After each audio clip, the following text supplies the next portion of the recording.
Hello, friends, and welcome to the debut episode of Big Al's Rockin' podcast. I want to introduce you to my very special guest, Jean Beauvoir. You know him from working with great artists such as Paul Stanley, the Ramones, and Steven Van Zant. We're going to start this discussion talking about Jean's 2022 book, Bet My Soul on Rock and Roll, The Diary of a Black Punk Icon. How are you doing, Jean? And thanks for coming on the show. I'm doing good. Thank you. Thank you for having me. I'm fine. I'm fine. So tell us a little bit. We'll just get started. What made you decide to write this book? Well, it's something I've had in mind for a while, and I just kind of didn't get around to it. I was always very busy, but I always put notes down, for years now, past 15 years or so. When I started thinking about it, it was probably around 2005, I think I started thinking about it. So I kept just every time a little anything, anecdote or something that happened, anything I'd remember, I'd just write it down or dictate it and I'd put it into a note thing. So by the time I got to a couple of years ago, I had quite a bit. And then I just decided it was time with COVID for one thing. We had some downtime. And so that kind of was good. A good time for me to just buckle down and get it done. It's a lot of work. It's not easy writing a book, and so that was it. I just decided it was time, and it's really more for the legacy. I just felt like I've done quite a bit in my career, and I'm getting up there, and I just want to make sure that as many people know what your contributions were, what you did, and that's it. That's kind of why I put the book out as well, so that outlives me.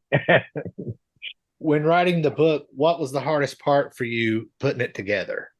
Let me think the hardest part. For some reason, it was because you have to reread it, and then it went to an editor, and then over at the book publisher. Then it came back, and you had different people who had different comments and different opinions. Sometimes, and you'd have an editor who maybe would feel like a certain thing that might have been important to you was not important or shouldn't be there. I think that was one of the hardest things sometimes of some of the back and forth. And it's just, when I say it's a lot of work, is, everything gets dictated, and then from there it gets transcribed. Then it's all written into a bunch of kind of gibberish, then you've got to go in there and then start making sense out of the whole thing, and I did a lot of it myself. I had lost kind of my ghostwriter, a guy who was going to write it with me, because the COVID happened, his kids, he had to homeschool them, so he was gone, and I had the deal and ready to go. I was like, uh-oh. So I found myself doing a lot of the work until I found John Ostrowski, who had worked on the Ace Frehley book, and I brought him in. And that was good because I had him to bounce things off of. I could send him, okay, this is what I've got. What do you think? And then he'd send back and do some editing or give advice on, things that he agreed with, etc. So that's kind of it. Yeah. Now, I listened to the audiobook, and the guy that read it did a really good job reading it. Do you happen to know who that guy was, or did they just hire someone? What's funny? His name's James Fooey. And I went through a little thing with the book company because first I told them I didn't have time to do it myself. They had asked me to do it. And it was like, I was busy. I was like, there's no way I'm going to do this. But then I started thinking about it and said, well, it's probably best that I do it. Then it turns out that they had already looked at this guy. I wasn't sure he was right for it. Because I don't know if you know what's been going on at publishers and everything. They had this thing where they could only submit black narrators to me, which was the oddest thing I ever heard.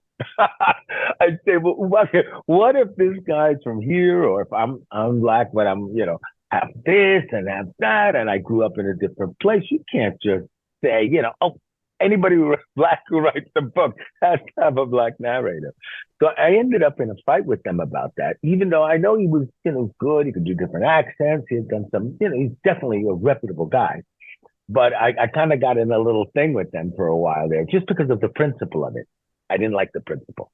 I understand that, you got to find somebody that fits your personality to read those books, I think. That's right. But in the end of the day, I have to be honest with you, I haven't heard the whole thing myself at this point, but I did hear some of it. But I'm glad to hear that you liked it, because that was my main concern, is that the fans got it and, and got the right idea from it, or people who read the book.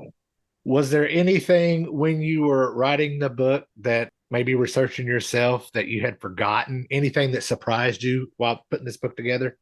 Yeah, because I would say I can't remember in particular maybe what that would be, because there are so many little stories in there. I've been around a long time. That's what you realize. You think you're old. You're not.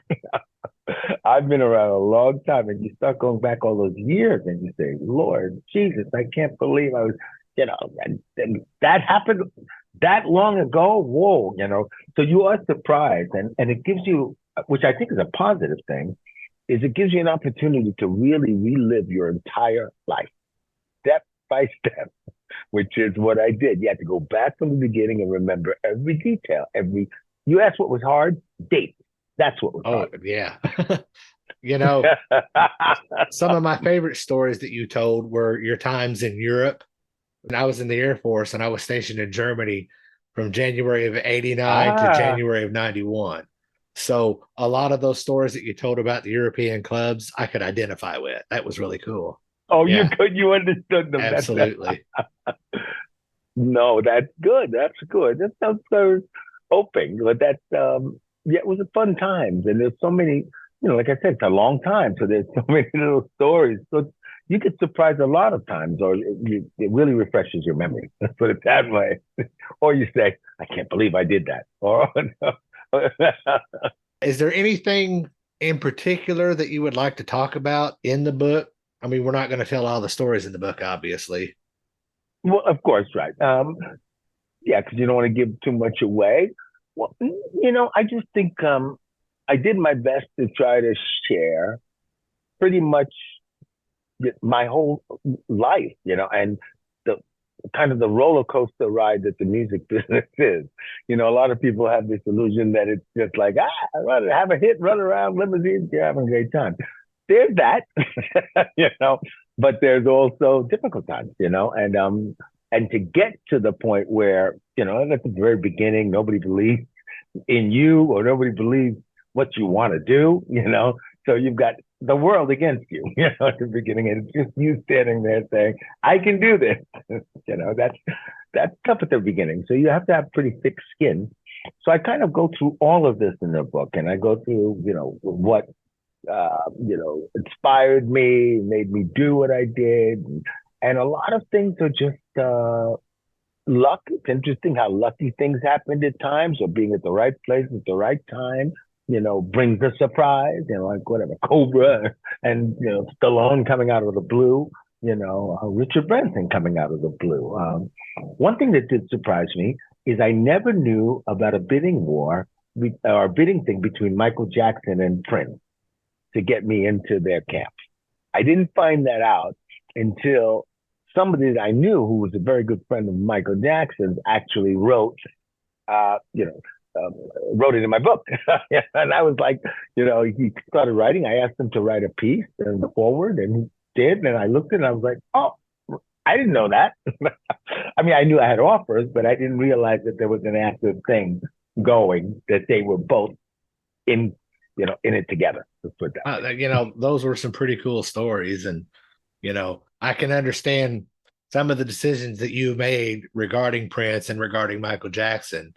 And personally, I think you made the right decision, because you've done pretty well over the past X number of years as a solo musician, songwriter, producer, CEO. Thank you very much. I'm satisfied. You always go through life and you say to yourself, oh, God, if I wouldn't have done that, if I only would have let him produce that record or do this, why, you'll say those things to yourself. Mistakes. Or you think of mistakes. Yeah, you can't spend your life second guessing yourself. You just make yourself really miserable. That's right. So, every once in a while it happens, but overall, I'm really satisfied, because it's funny, after years, everything kind of accumulated, and then you kind of get to see, well, you've got a good body of work, So it shows that, yeah, you didn't waste your time for the past how many years, and then you're satisfied. I'm satisfied. I'm happy. Matter of fact, I'm thankful that I had some of the opportunities that I had. Absolutely. So we'll move on from the book here. You got your start in the music business being the bass player for the Plasmatics. And during that time, you did your thing with them. You've met with Prince. You've met with Stevie Ray Vaughan. Steven Van Stevie Zant. Van Zant. I'm reading right off my screen and I still got it wrong. That's all right. And All right. hanging out with David Lee Roth and stuff like that. So, what's it like? Prince offering you a solo record, David Lee Roth talking you into going solo, and Stevie Van Zant pulling you into his world. It made you feel good because when I was in the Plasmatics, you were well known, but you were known for a certain thing. So now the next thing was to try to prove what you believed yourself, is that you had talents beyond what people thought the Plasmatics were. Richie Stotts and I, the guitar player from Plasmatics, spoke a couple of days ago, and we were discussing just that. People always thought these things were so easy, but punk rock is one of the hardest musics to play. People don't realize it because when you're strumming at those speeds, it's not like metal where it's all well and organized. It's kind of like it's a feeling thing, and it's difficult. But anyways, people had their view of what punk and the Plasmatics were, and so you had to kind of prove it, otherwise. So Steven was, I was surprised that I got a call from Prince and his people. I was like, Prince? I mean, and I found out that he was a big Plasmatics fan. I had no idea, to be honest. But he's different. He's strange in ways. He's a rebel. The rebels kind of follow each other, even if there might be a different extreme of things that they do. So that was interesting. And meeting up with Steven, he was the one that kind of made me realize. He said, "Listen, if you come work with me for a while, I'm taking a break from Bruce. People will see that you're working with Springsteen musicians, with this, with that, and they'll look at you differently." He says, "Right now, you're not going to get a deal, so forget it. You're wasting your time." And he was right. So I did that, and then kind of paid dues in different ways, and then started writing with Kiss and doing other things. And then you started to know that, oh, okay, you do have what it takes to do that, so keep going. That's it. Is there anyone that you have really, really wanted to work with that you haven't had the opportunity? I don't think about it in that way that often, but there's a few people, of course. I mean, I'd like to work with the Stones. Who wouldn't want to work with the Stones? U2 was very interesting. Matter of fact, I blew an opportunity for that, not to work with Bono directly, but to work with his favorite band, which he had signed. And I chose not to do that. That might have been a mistake because it was in Ireland in the middle of the winter. And I had another option to produce an artist in LA in the nice, warm, sunny. I'm from the Caribbean. I chose LA rather than, Ireland. But there's a few Stones. Matter of fact, the other day I was just thinking that I was really lucky one day in my when I was recording in New York. Mick Jagger and Mick Jones from Foreigner were recording upstairs, and the studio owner said they wanted to come down and just say hello and see what's going on. So they came into my studio, they looked, I was like, wow, thank you. It was my first record too. So I'm like, Next thing you know, Mick Jones decides, I let him play a solo on one of the songs. He played a great solo on one of my songs. But he's someone that I was just thinking about the other day when I was listening to the radio and I heard that song, I Want to Know What Love Is, with just an amazing song. I said, I'd like to write with him. That's somebody I should reach out to and see if we could still write something, because Foreigner's written such fantastic things, And but I've been fortunate, Kiss, the Ramones, and all the people I've worked with. But there's always more. There's always more. What advice would you give to someone wanting to pursue a music career in today's climate? So, I'm joking. I'm joking. It's probably the best time ever for anybody to have the opportunity to have success in music. Now, before, you didn't have that, which I actually liked. And I think a lot of us feel the same way. You had to earn your way up this ladder. Once, whatever it might be, playing locally, then maybe somebody sees you, then maybe you get a manager, then maybe you get an agent, and then somebody takes you to one of 5 labels or whatever that there was. Very few labels at the time who were only going to sign X amount of artists. So you really had to be the cream of the crop to be able to get to that stage, or you'd never get to that guy who's going to sign you. So it was really, it wasn't easy to become by any means, but you had to be persistent, and if you were good, you'd get there. For the most part, that's not true that everybody would get there, but lucky and good. You need both. But now, almost anybody can put software in the computer. They have samples all over the place. You can basically take guitar parts from any guitar player you want, anybody, and just create it, even if you're not musically inclined. And so if somebody really wants to pursue it, I still think you should do what it takes to rise to the top. But I would definitely pay attention to the social networking world, because that is the world now. You wouldn't mind here's a little story. God, what is her name? I saw a girl playing guitar on the internet, on Instagram.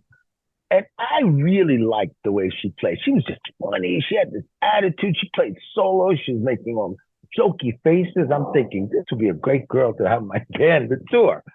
I actually spoke to her a couple of times via email, just telling her that she's great and talented, and I wished her luck and blah, blah, blah.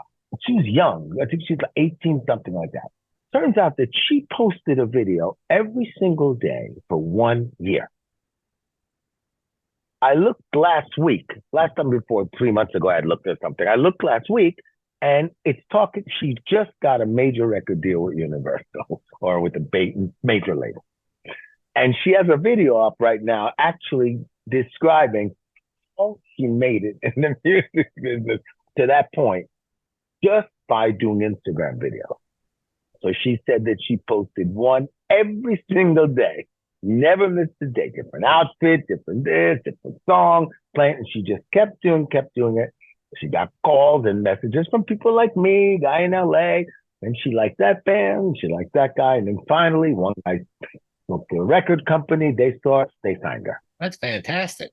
So that's fantastic. It's a fantastic, actually. I was so happy. I said, I knew that girl had something. I knew she was a star, and there's something about her. But the key there, she was persistent.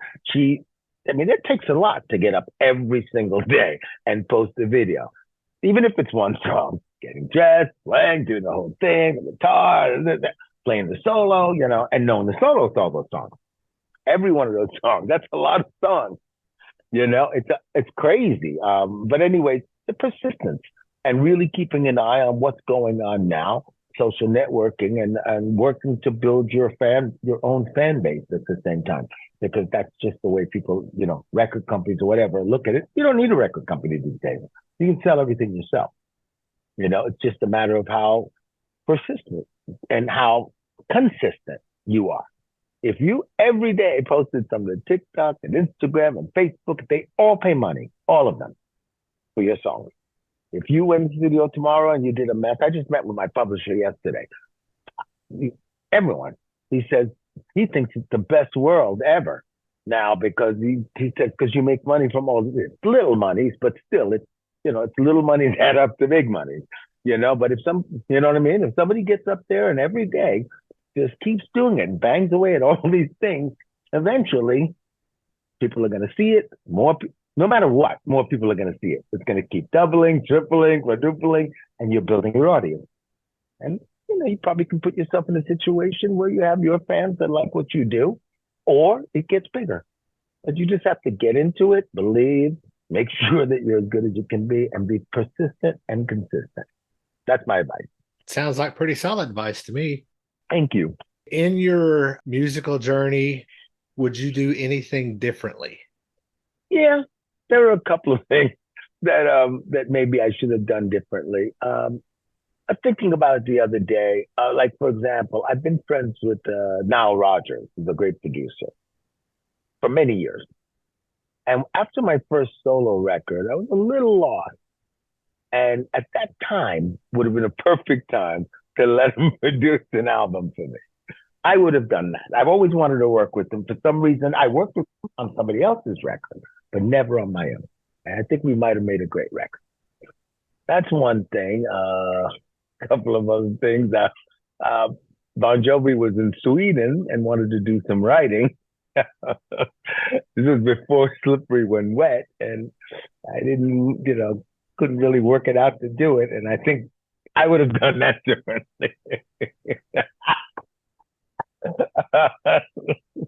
That's for sure. That's in my book. And, and there's been a couple like that, but it is what it is, I guess, Jim. You never know. As soon as you change your path, everything can change. That's like going back in a time machine.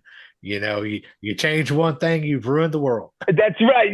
Those movies. I was thinking about a movie when I said that just now. I don't remember what movie it was, something where they went back in time. And as soon as they changed one little thing, all of a sudden their whole life would have been completely different.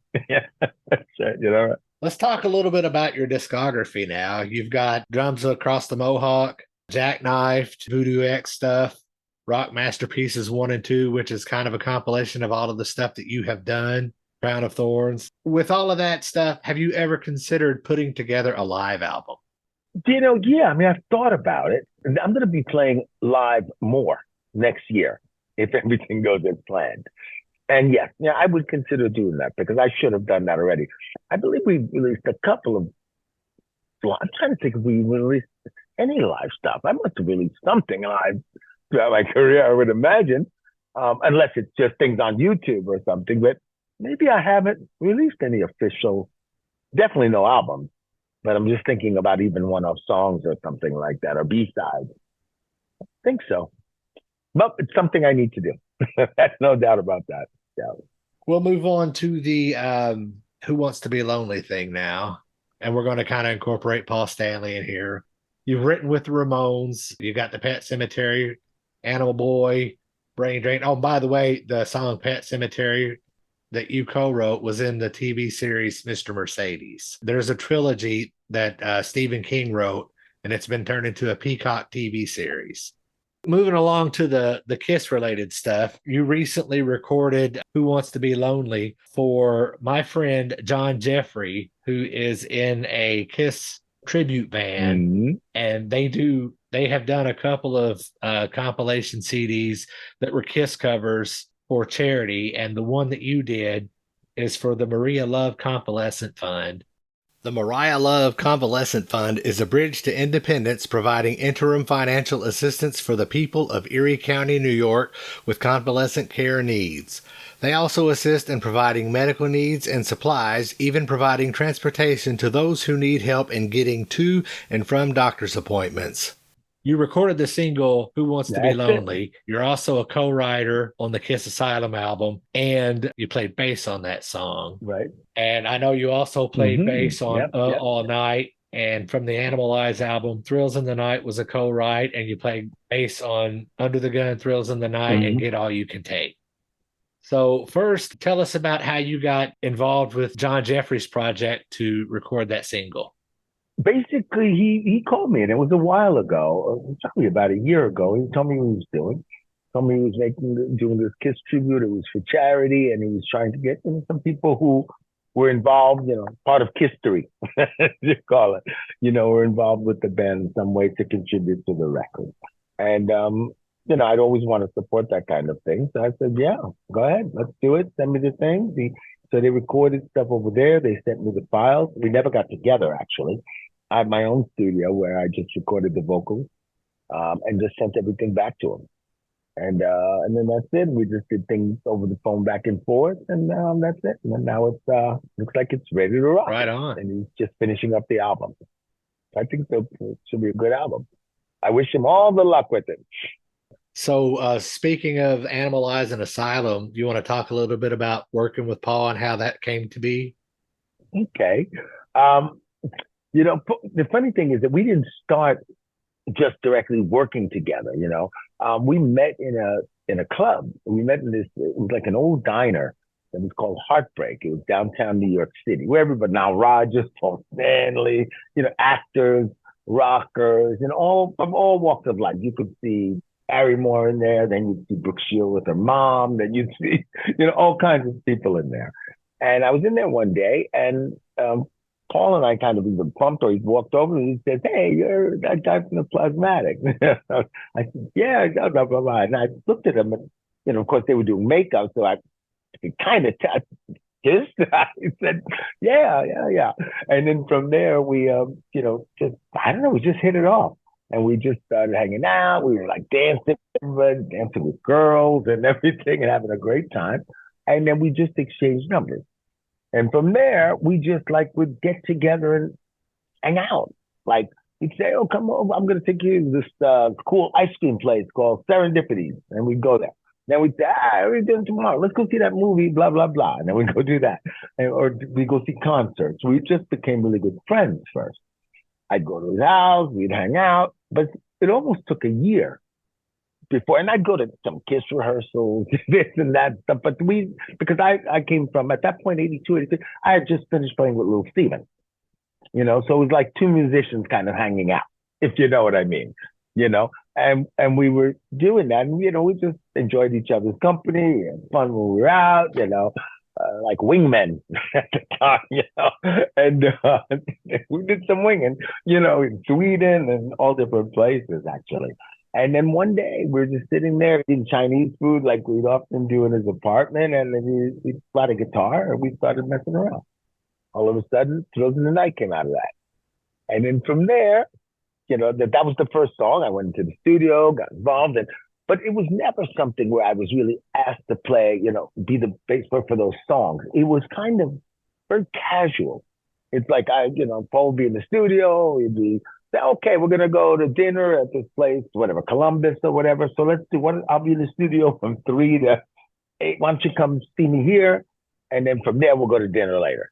I'd come, they'd play the song. I'd go, "Oh, you want to play bass on that? Oh, okay." And then I'd just play bass on it, And it was that casual, actually. And of course, Thrills in the Night we wrote, so I had played on the demo. So to them it was, they wanted to have the same sound. They liked the demo. And Gene was always really cool about it. He never really, I don't think he ever looked at it like a threat or anything else. It was just like, I was like a little kid, like, I don't know. Like, I mean? I don't think he looked at it in any bad way. It's like, it was, we had a good relationship that way. And so that's how it started. And I just ended up doing that. And then they released the record. It was great to see the whole process and how they did everything. And then the second album, he asked me more seriously, "Let's write for the second record." By that time we were closer friends. We really knew each other, and that was it. And it was the same concept. It wasn't until many years later that I saw someplace that I played bass on the song. So in other words, it wasn't anything that was ever advertised, and I didn't think anybody would ever know about it. Yeah, I know they had ghost musicians from as early as the Love Gun session, so finding out that there's someone else playing bass, it's not Gene, it wasn't ever really that surprising. Yeah. But, I've seen Gene even say in interviews that sometimes you'll hear a rhythm guitar part that Gene is playing and Bruce will be playing bass on or whatever because they had the better feel for the songs, when it comes to the recording. That's right. And I think that's one thing that they've always been really, cool about it and kind of adamant about is what's the best feel? What's going to do the song the best, justice? So that's how they feel about it. Somebody, like you said, it doesn't matter if it's one of the guys in the band or whatever. Whoever has the best feel, that's what they're going to go with. All right. Well, I won't take up any more of your time. I do want to thank you for coming on the show. I want to thank John Jeffrey for hooking me up. No problem. Thank you, John, for hooking us up. And I want to thank Suzanne for doing the emails back and forth. She's been very wonderful. She's part of the family. No problem. I'll let her know. Thank you very much again. No problem, big guy. I wish you all the luck with the show and everything. If you need anything from me, you let me know. Okay? I appreciate it. That book is called Bet My Soul on Rock and Roll, The Diary of a Black Punk Icon, and you can find it on Amazon or on Jean's website. I will have that linked in the show notes below, and I will see you guys later.